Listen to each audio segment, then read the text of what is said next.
Hi, I'm Joe Matarese, and you're listening to my interview with Elaine Goodman on gogoodman.com.au. Check it out. What's the earliest memory you have of comedy having an effect on you? You're already a better question writer than everyone in America. It's what I do. Yeah, you should come to Australia. We have some good ones here. Well, at least one good one. That's my standard opening question for every comedian because every comedian has a different story. That's a good question. Say it again. What's the earliest memory you have of comedy having an effect on you? Wow, I'm going to have to give a really deep answer. Well, I can remember, this is what's weird. It has an effect on me, and it has a double effect because I think I've seen the home movie of it afterwards and then watching the home movie as an adult. But I can remember being a kid and I used to act out like I would act like I was Tom Jones. Tom Jones had a talk show here, I guess, when I was, 2, 3, 4 years old. I was born in 67, so we're talking, if we Googled it, maybe it's 71, 72, I don't know, but he had a talk show. And he used to kiss a woman in the talk show at the top of the show. That's how he would start every episode, something like that. He was known for, like, kissing women on the lips. Tom Jones is in The Singer. The singer, yeah. Had a talk show, right? Go on. And I used to act like I was Tom Jones. Like I would do this like bobbing dance number. And we have a home movie of it. And I would sing into this sweeper chord. I had I don't know what you call it in Australia, but we call them sweepers here or vacuum cleaners now. And I would sing into the chord. And then we have a home movie of me doing this. And then I kissed some girl. I used it in a one-man show. That's why I remember it. I kissed some girl, and then I started dancing again. And it was like this girl that lived across the street from us. And if you watch the home movie, I might not be correct here, but I can remember either my grandmother or my mother saying, "Stop it. Like, don't stop." Like, almost like you're embarrassing us. So it's a double-edged sword there. One, I'm doing something to get attention. I'm liking to be funny. And then my mom or my grandmother don't want me to be funny. So that makes you want to be a comedian later because there's like a dysfunction there. And I've even heard the great comedian Dave Attell. I don't know if you've ever heard of him in Australia, but Dave Attell is like a brilliant New York comic here who's around my age. And he used to do some bit years ago about home movies being like propaganda. I don't know what he called them. He had a funny reference for them, meaning that you can watch them and learn a lot about why you are the way you are. And it was a really funny bit, and it resonated with me because I can remember watching them home movies going, oh, my God, they're stopping me from performing. That'll guarantee that I'm going to be a performer. If you stop your kid, here's the opposite of that. My son's right behind us right now, but a couple days ago, my wife and I videotaped him doing these goofy dances, and they were so funny, and we were egging him on, and we just loved it. So that'll probably make him not become a comedian. He could become he could become a dancer.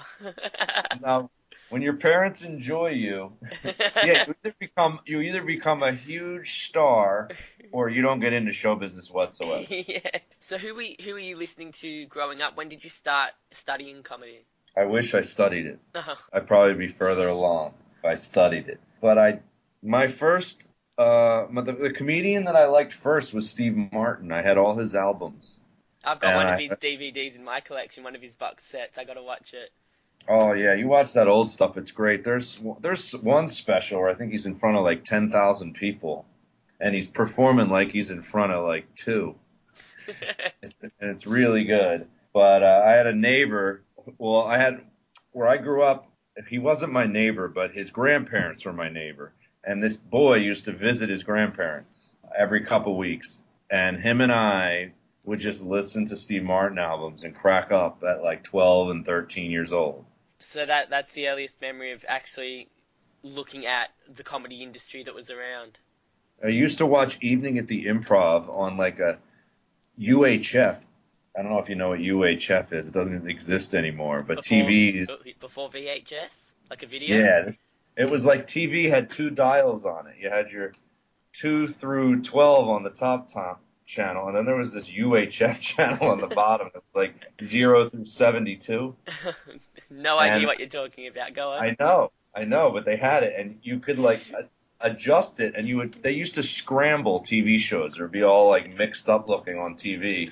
And the show Evening at the Improv, where they had all these comedians at the Improv in LA with a celebrity host. I remember just like listening to it and hearing jokes here and there scrambled on UHF and watching them in my bedroom and liking stand-up comedy very early. And I read that you started in stand-up comedy at the age of 19. How long had you been considering it? I've been considering it from about 15 years old to 19, but I never knew there was anywhere you could go do it. And when I found out there was a place you could go do it, I immediately went and then never stopped going. Well, I that's got good. addicted fast. That's probably the best thing you can get addicted to. How did you learn how to be a stand-up comic? Was it just from, and like structuring jokes, was it just from watching and listening to other comics, or did you actually have help? For doing it a lot, you start to slowly learn. It's like any trade. If you do it a lot, you start to learn and figure out how to do it. So you start slowly chipping away at getting better at structuring and what kind of comedy works for you. And yes, you do watch other comedians and you start to get influenced. You don't steal, but you get influenced. You started comedy, you said at age 19, and you said you were born in 67, so doing the maths, that was right in the middle of the 80s. Was that in the middle of the huge comedy boom of the 80s? Yeah. I guess you would say there was a comedy boom then. Yeah, there was a lot of bars that did comedy, a lot of comedy clubs. And Saturday Night Live was huge in just producing comics, like Chris Rock, David Spade, all those guys were all Yeah, around there at that time. yeah. And So, what also was big is pretty early in my career, I'd say between 5 and 8 years in, is when they were looking for comedians to do sitcoms, like Seinfeld and Kevin James on King of Queens, and Everybody Loves Raymond, Ray Romano, a lot of those guys. So there was a lot of that going on. Where in Australia are you? Melbourne. Melbourne. One place I didn't go. Big comedy festival, right? I gotta Yeah, exactly. get invited there. When do they do that? What month? April, usually. April. Andy Kindler, I've interviewed him as well. He came down for the comedy festival one year, but he said it's difficult because you've got to put a lot of effort into it to be known as an American comedian here, unless you're like a Kevin Hart or whatever. Arj Barker has put a lot of effort into promoting himself in Australia, and he comes down every year, and he's always got full audiences because he's done that consistently. Yeah, and this other comedian I'm good friends with, Eddie If, does a lot of Australia stuff. Yeah, I think I've heard of him as well. He's put the work in. It's hard when you have a wife and kids to go do that. That's the problem. I would like to do international comedy more. I just did a tour in Israel that I loved, and I was like, I need to do more of this. Like, it makes you write material because you're in a new place. It just forces you. And and you get to see new places, so you get the traveling aspect, and it's a lot more fun than going to Cleveland, Yeah. and staying at a Hampton Inn. So was it harder or easier starting out your comedy career in the 80s when there was such a presence of comedy coming through and being produced? It was definitely easier to make a living. Like, I dropped any sort of day job very early on because of that boom. There were so many places, to make small amounts. We're not talking high amounts, but when you're doing comedy 7 nights a week and you're making $100 a night as a new comedian, I mean, $700 in a week for a 24-year-old feels like and in the 80s. Feels rich. And in the 80s. And in the 80s, I remember my rent in New York City when I was 5 years in was $550 a month. Oh, wow. Well, you would have been raking it in. It was in Astoria, Queens. It really wasn't in New York City, but it's right outside of it, where a lot of comedians live now. But back then, we were kind of the first crop of comedians moving to this area. So who did you hang out with back in the 80s when you started out? Did you have a little clique, a little comedian clique? Well, it's funny. All these comedians that are huge, it's like they were all in your clique at some point, and you see them. Like Kevin Hart, he was after me, but I used to see him all the time, bouncing around. We were all bouncing around. Bill Burr was bouncing around. Um, Patrice O'Neill was bouncing around. Let's think. Jim Gaffigan. We were all in that crop. Greg Giraldo. Um, Louis C.K. He's a little before me, Louis, but you would see him. Mark Maron, you would see these guys. They would all be there. When you started, I guess, getting into comedy and becoming more confident, your act turned into a biographical kind of act. You talk about being married to a psychologist, having two young kids, and all the issues that arise on a day-to-day basis. How long did it take you to feel comfortable about sharing your life and knowing the audience was going to react to it? It takes long. Um, I didn't even start dabbling with that until I was 5 years into the business. So what was before that? Just Just analysis. Yeah. easy, stupid stuff is a lot easier when you're starting out. It's a lot easier to make fun of a commercial on TV or a cartoon voice. Like you see all these comedians, like every comedian when they start out, they talk about masturbation. It's just easy. Like I said, commercials on TV, masturbation. Uh, oh God, like general observations, your car being shitty or growing up poor, or well, poor is a little bit about you, but what else did I have? A lot of television shows on TV with STEM jokes. So then what changed for you after that 5 year mark? Why did you decide you wanted to dissect your life? Well, you see comedians getting huge five, six, $700,000 development deals back then, doing to do a sitcom based on their life. And one of them was one of my good friends got a couple of big development deals, and he was talking about his life, and then I started going, well, what about me is unique? And then I started trying to dabble into my own life to try to get the big score. Was there a stage when you were touring and performing in your 20s that you got discovered? Or did you know about any, I guess in sport you call them scouts, that were coming to your shows or anything?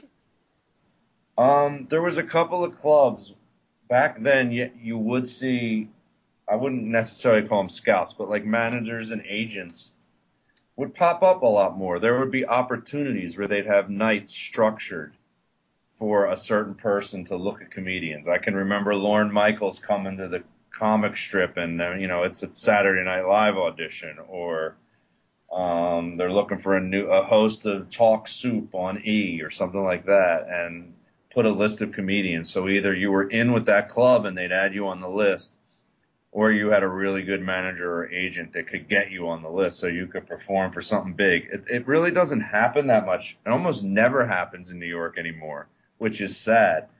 Which is This is about the industry in New York, but there was a time where a coalition was formed in New York City to try to get the money up, because one of the reasons we make these really low amounts in the New York City clubs is that it's an opportunity to make a lot later. So you're willing to go work for $25 on a Wednesday night, you know. And some people say that was because they used to have these nights where you would have a big opportunity. So you didn't care that you made $25 the night before. Tonight you're auditioning for Saturday Night Live. You could be a multimillionaire if you get on that show. Those opportunities, they don't happen hardly ever anymore. And that was the reason why the money was at a low amount, because you would get these opportunities every so often in the New York City clubs. But for some reason, we still get this low pay. And the reason I think they use is, well, you're getting good enough that you can go make money elsewhere. It's a training ground is how they look at it. So why did Saturday Night Live stop sending people to watch you guys at the clubs, and why is the industry totally changed from the way it was 30 years ago, 20 Well, years it ago? hasn't totally changed. There could be still a rare night where they go Saturday Night Live's looking for people, but the internet is probably changing because nowadays it's like they can go find guys on YouTube who have done sketch comedy, or they can look for a comedian that's getting a big buzz around around town, and they pick them out of the Montreal Comedy Festival, which just happened with Saturday Night Live. This young comedian went up and did New Faces at Montreal, and they picked him to do SNL. But to do a night and have it work that way, I don't know. It seems like I think the industry got burned too many times now. There's a longer training field than just coming in one night and being really funny and them almost giving you the job. So I would think like I said, YouTube and webcams like we're doing right now. I mean, they can audition you from your house now. They don't need to they don't need to leave their living room to go find anybody. Is that is there a good and bad side to that? I mean, I guess it's easier for you as a comic to get your name out there, but then Yeah, it's what's the both. It's pitfall? both. Yeah, it is good that I can shoot some sort of thing at my house, and if I got lucky and it had a unique niche, I could turn it into 3 million people watching it, and now I can go into clubs and make a lot of money selling out because of these videos that I put online. But at the same time, it hurts a guy that lives near New York City. I'm paying top dollar to live in the most expensive county in the country here in the U.S. so I can be near New York. And sometimes I go, do I really even need to be here? Because I could do it from somewhere else now because they're not coming in the clubs like they used to. What it does help is you hope you're rubbing elbows with these people. You know, I go like Sunday, I went to the Comedy Cellar to do a spot, and Louis C.K. sitting at the table. A lot of nights Chris Rock's there, and you hope that could turn into something. But I'm not some social genius, so usually all it turns into is Louis going, "Hey Joe," and then going back to his conversation to who he was talking to. You know, it's not like he's going to start talking to me. We're going to have an amazing conversation and he's going to put me in a television show. It doesn't do anything for me. So that's what it hurts.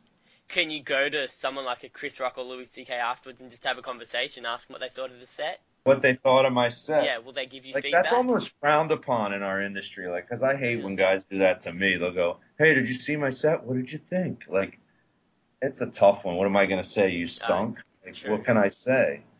I mean, maybe I could be ballsy and say, "Hey, Louis, could you watch my stuff? I'd really like to hear your opinion." Like, I've never had those balls. Because the problem with asking is you could find out, and it could be that he suck, and now you feel insecure for the rest of your career. Fair enough. That's true. That's the hard thing about being on radio. Well, I guess being on radio, you don't know who's listening. There could be 0 people listening. There could be 1 billion people listening, and you'd never know. And you may not ever run into any of them. Well, that's the hardest part about show business is it gets critiqued, and you have to be able to handle it. And it's hard to handle it.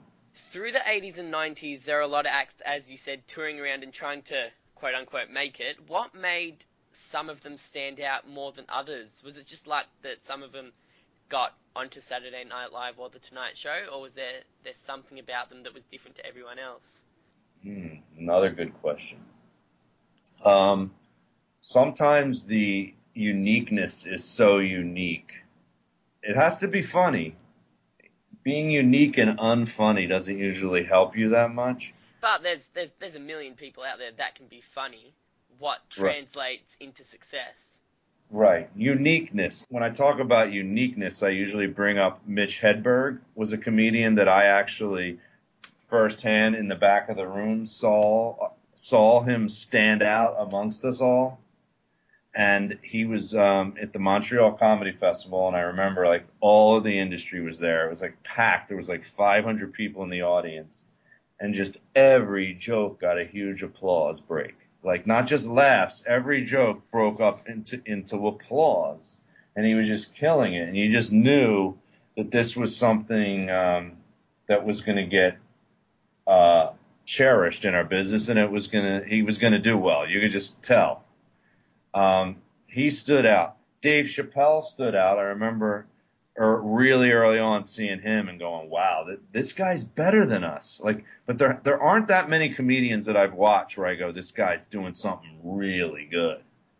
So that's where it gets hard. You see other people, and I don't want to name names, but there's a few right now that comedians talk about where we go, are they that much different and better than us that the industry is rewarding them to this level? Like, they're not.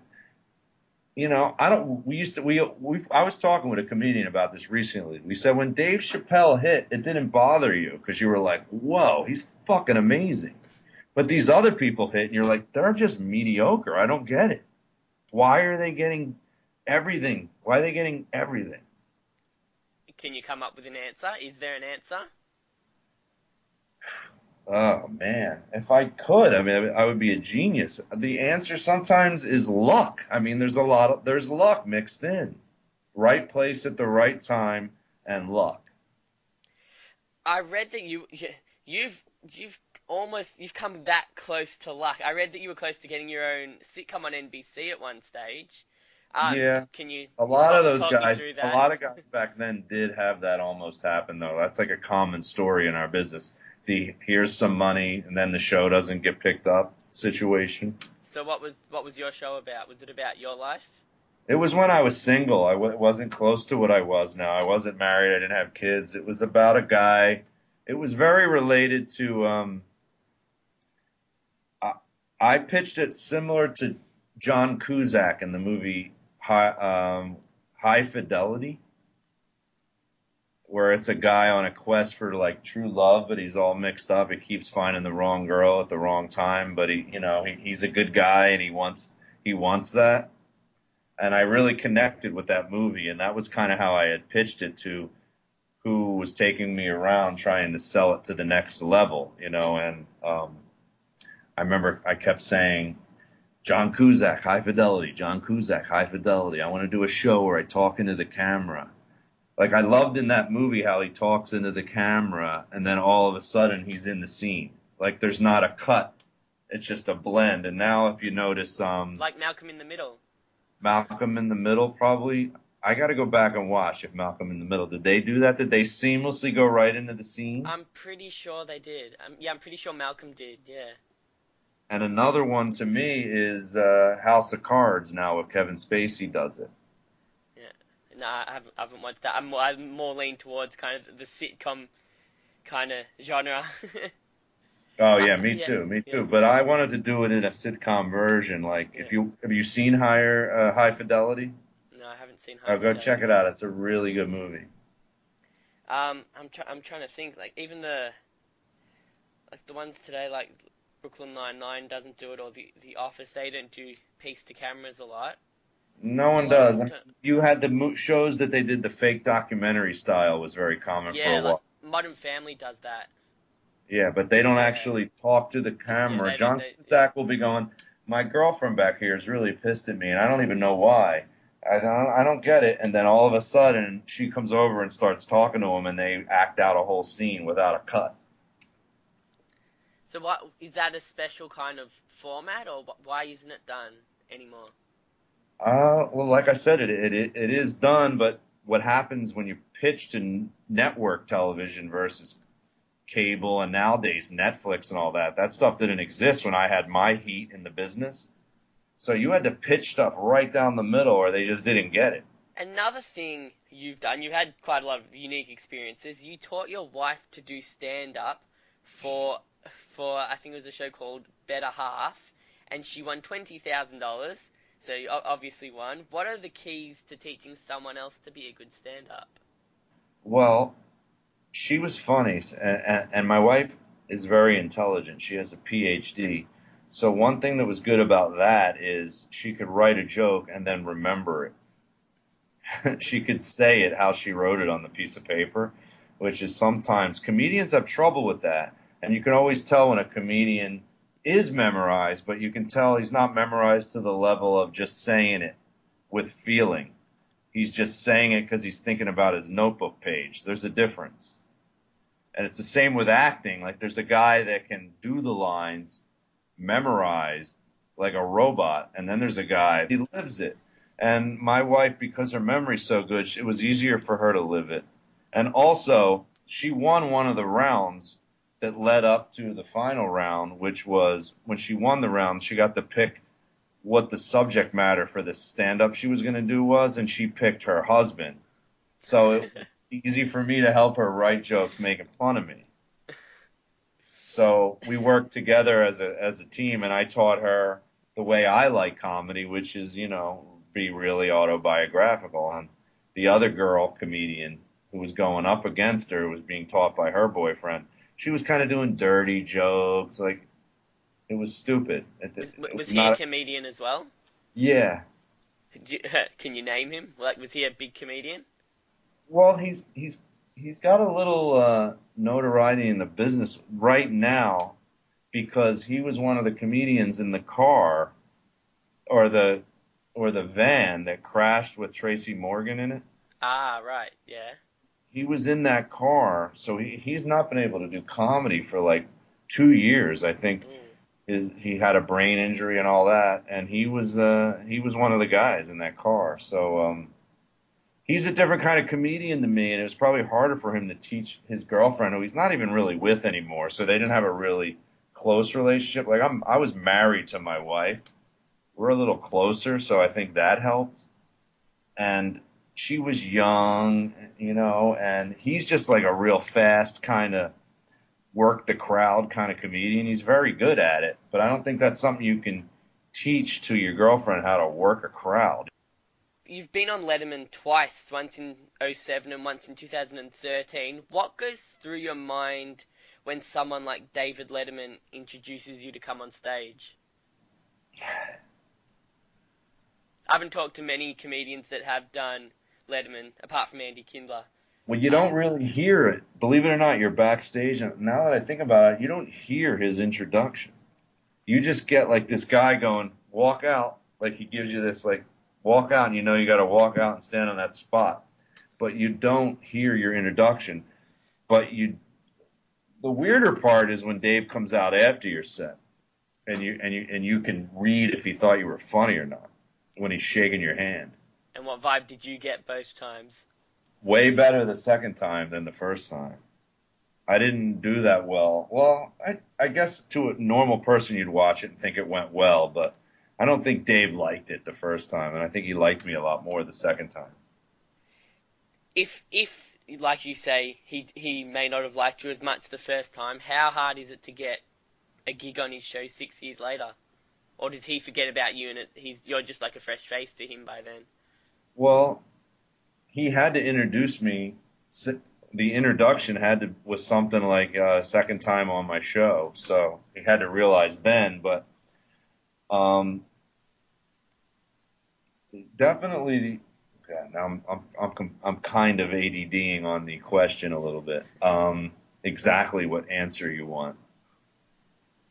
The difference between the first and the second time? Yeah, so Well, what would it have been his? Would he have had a say in getting you back on a second time? that's what you know. What I'm actually unsure if he has a say or not because I was told by the original booker that Dave didn't like me, and it took me a while to get that out. Why I said you got to be ready for the truth sometimes earlier in the interview. I had a manager that I said, I want you to find out why I'm having so much trouble getting back on. And then he finally got a hold of the booker, who I knew personally. So I think he was afraid to give me the feedback. But his feedback was that he told the manager that he goes, Dave didn't like his set that much. And I was like, oh, man. That got me really mad because that guy has a little bit to do with what material gets put on the show. He helps select material. He goes through a lot of it. A lot of the shows aren't like that, but Letterman was. There's a guy who would go to bounce around the clubs, watch you over and over, and keep going, Dave will like this, Dave won't like this. So he put the set together, and then I was like, and then you don't tell me that Dave didn't like it, and then I find out Dave didn't like it, and I'm like, I take all the blame, and you pick these fuckers out. So then new bookers came around, and I ended up getting on the show again. That guy lost his job. So Oh, you have that happen sometimes in the business where the guy who didn't like you is gone and a new person thinks you're great and now you're in. Are you still friends with the guy? Yeah, he's a nice guy. He's a comedian.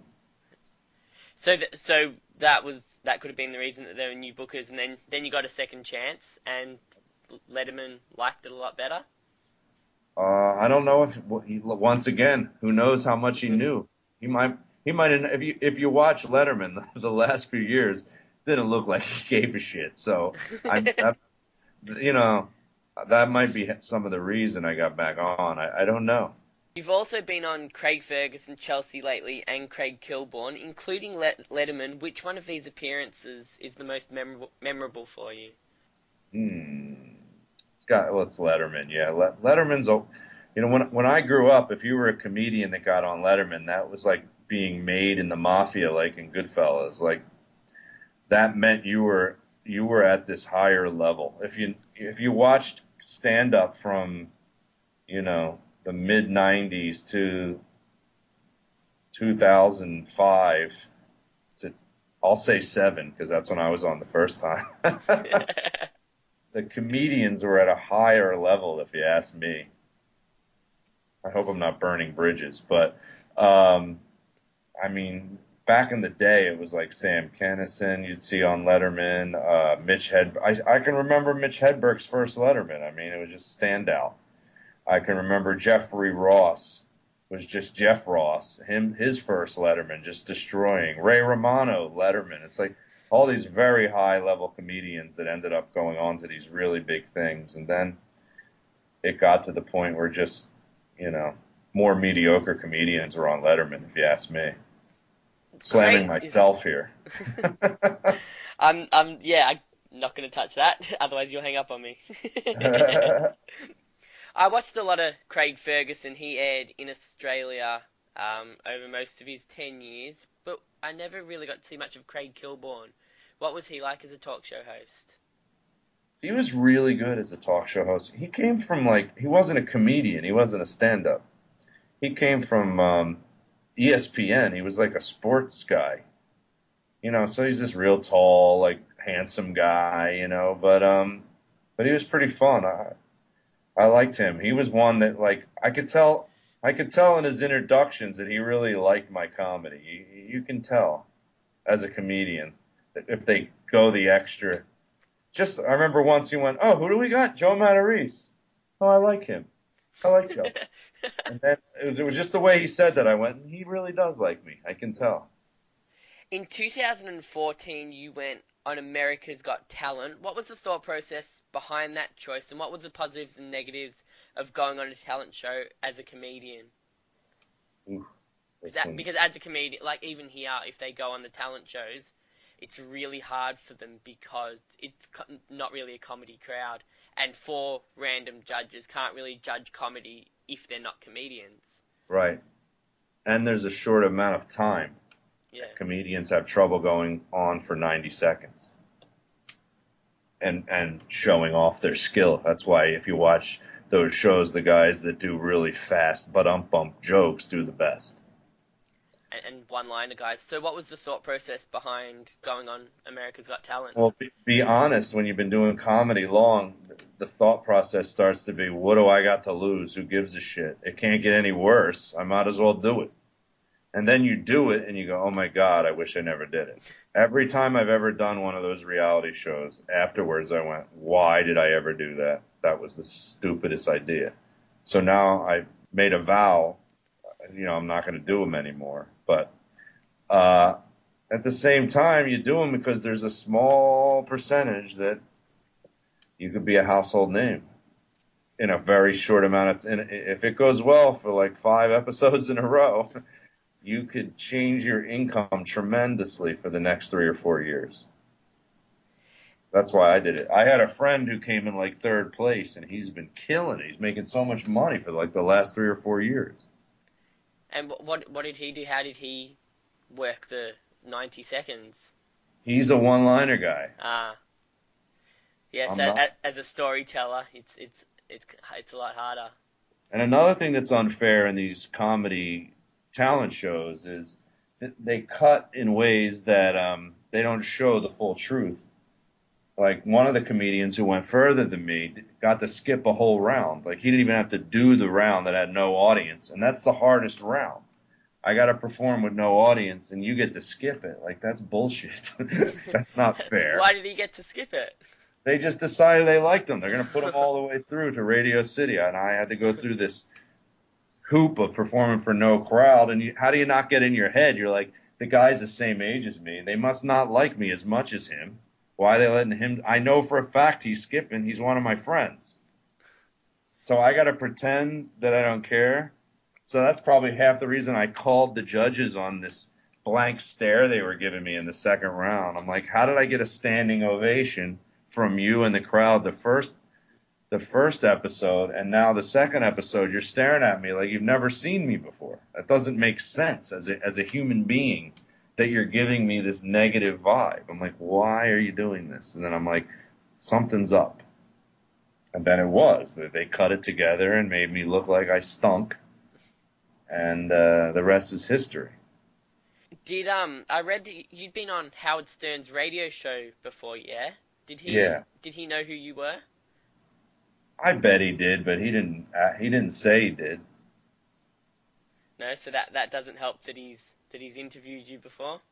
I'm one of these guys. Someone said to me once, I think it was an acting teacher, 'cause I studied acting for a long time, and I still do sometimes. She was like, "You don't like anything that's a half-inch fake," you know. And I was like, "Wow, I never really thought about that." Like, I am such a fake detector; it's ridiculous. So if somebody's giving me bullshit, it either makes me mad and I ignore it, or it makes me acknowledge it, which happened on that second episode. I was like, what's going on? You know, and sometimes that's bad to do that. I would have been better off just ignoring it, but I couldn't. I just physically couldn't acknowledge reality show bullshit, which is in every one of those shows. There's a lot of fake stuff that they manufacture with music, you know? Do you think performing in front of 4 people that are judging you is an advantage to have that experience as a stand-up comedian, or it's something most comedians don't need to experience? It's stupid. It doesn't have anything to do with being a comedian. It doesn't make you stronger as a comedian? I mean, as comedians, we know I performed in front of small crowds all the time. You know, it happens. But even a small crowd isn't as bad as 4 judges. It's just stupid. That never happens. You're not being, once in a while, like when I auditioned for America's Got Talent, I had to perform for 4 judges, but they were 4 judges that were like normal. If something I said was funny, they giggled. If something, you know, they thought was interesting, they looked at me like it was interesting. Like there's a difference between that and the cameras on and them playing a part. Right. That makes it hard to perform. Especially me, I'm getting off on my honesty, making you laugh at how honest I'm being. Now, if you're faking it with me, my honesty goes away, and the timing of everything that I do is all thrown off. And you've also got a podcast, which is a huge thing in the comedy industry. A lot of comedians have podcasts. Yours is called Fixing Joe. What's the idea behind your podcast? I was at the Montreal Comedy Festival, and I was pitching something in a category at the festival that was called Just for Pitching. You would pitch an idea to 4 different networks all over the world. You know, it wasn't just American networks, a lot of different networks, and there was an audience there. So it was an entertaining show about pitching. And you had a TV screen, and you could show a clip of your pitch. So I was pitching a show about comedians performing with a psychologist on stage with them, psychoanalyzing their material, and then interviewing them after their stand-up set, pulling out some of the things that popped up that the doctor noticed during the performances, and comedically interviewing them. Now, when I pitched the show, I had a line where I said, I would be a good host for this show. I got a lot of problems. I'm really narcissistic. I go, I'm so narcissistic, I want to have a radio show where people call in and help me. And the punchline was, I go, this is Joe, you're on the air. How can you help me? Yeah. So some network guy came up to me after the show. He goes, "Your pitch with the comedians, with the psychiatrists on stage, I didn't like that so much." He goes, "But that line where you said a guy whose audience is fixing him and they're calling into his radio show," they go, "that would be an interesting subject for a sitcom on television." And I said, "Yeah, it's something that I've had in the back of my head and I've dabbled with." And he goes, "Well, if you could write something up, I would be interested in, I work for ABC, and, we came close to selling something to them, and then it didn't happen."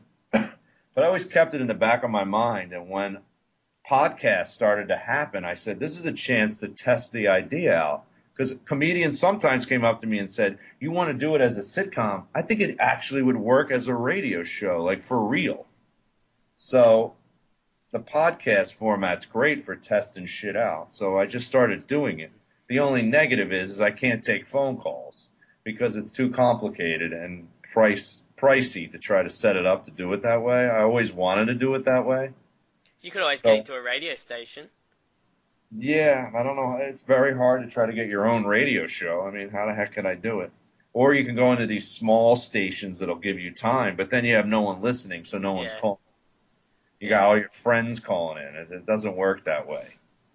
So I go to Facebook, Twitter, and any other outlet I can get to, and I post, the episodes, and I let my fans email me right on my Facebook page and tweet advice, and that's kind of how I do it. Okay, interesting. Does it work? I've done 240 episodes, so I guess it works. And then I have guests on, and I talk to them about their problems, and I let them try to give me advice also. So I go to the guest for advice. Wow, and have you ever, now that it's established, have you tried to push it towards a TV station again, or? Well, a company called Official Comedy picked it up as a web series, and they paid me to do 13 episodes. And I did those about a year and a half ago. Those are up online, called Fixing Joe. It's on YouTube, and you can see all 13 episodes of it. I'm really proud of it. I think it's one of the best things I've ever done. And my manager is trying to cut it together with my new 1-hour special as a sizzle reel to send around to Los Angeles to try to get a show. So we'll see. But he doesn't necessarily know if I need to go into these meetings and mention doing a show where people call in and help the host. But still in my heart, I feel like that's a creative idea, and I'm sticking to it. I don't care how old it is. I still think I would watch that show.